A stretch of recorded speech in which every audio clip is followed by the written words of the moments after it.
Good evening, ladies and gentlemen. It is a pleasure to welcome Assistant Secretary of State for South and Central Asia Affairs, Nisha Biswal, and Assistant Secretary of State for Democracy, Human Rights and Labour, Tom Malinowski, to Sri Lanka and to this ministry once again. And I want to say just how much we respect and appreciate the work that you have done to help restore and to strengthen Sri Lanka's international position.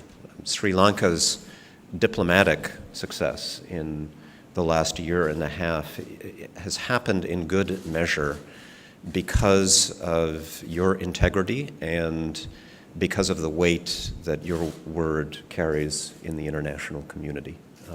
That is a very tangible benefit to this country.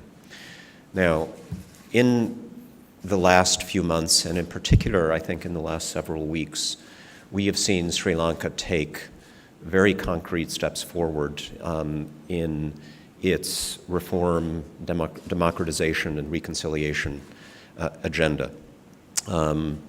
The bill to establish an Office of Missing Persons, ratifying the Convention on Disappearances, additional land releases by the military, the President's very important directive on arrests under the PTA, progress in work on the Constitution.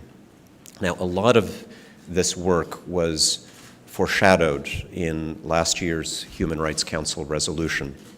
That resolution embodied commitments that the Sri Lankan people have made in their own national interest to restore accountability and the rule of law to their country. The United States was a co-sponsor of that resolution, and as such, we feel that we have a shared responsibility to help see this process through. So we look forward to supporting Sri Lanka as it puts into place the remaining institutions and reforms that the resolution endorsed. And we very strongly commend the government for working closely with the United Nations and with High Commissioner Zaid to advance that progress.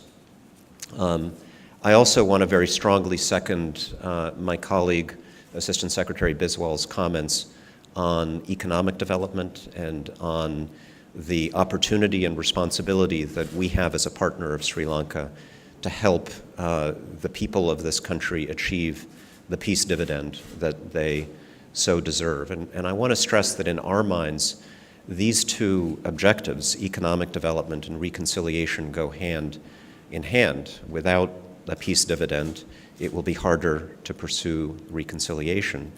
But reconciliation is also advanced, as we have seen in country after country in the world, where people can come together rather than allowing themselves to be split apart. And I think in a larger sense, this reminds us why what is happening in Sri Lanka is so important to people all over the world. Because if you look at what's happening in the world today, there's obviously not a lot of good news to be found. And a lot of the problems that we see are rooted in something that Sri Lanka knows all too well, in this contest between the politics of division and the politics of common ground.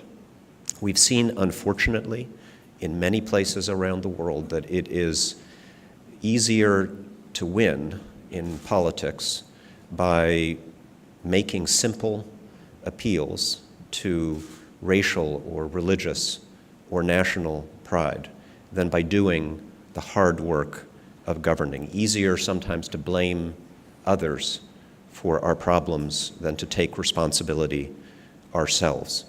In that way, you can distract people from your own failures and lack of vision. I can't do this, can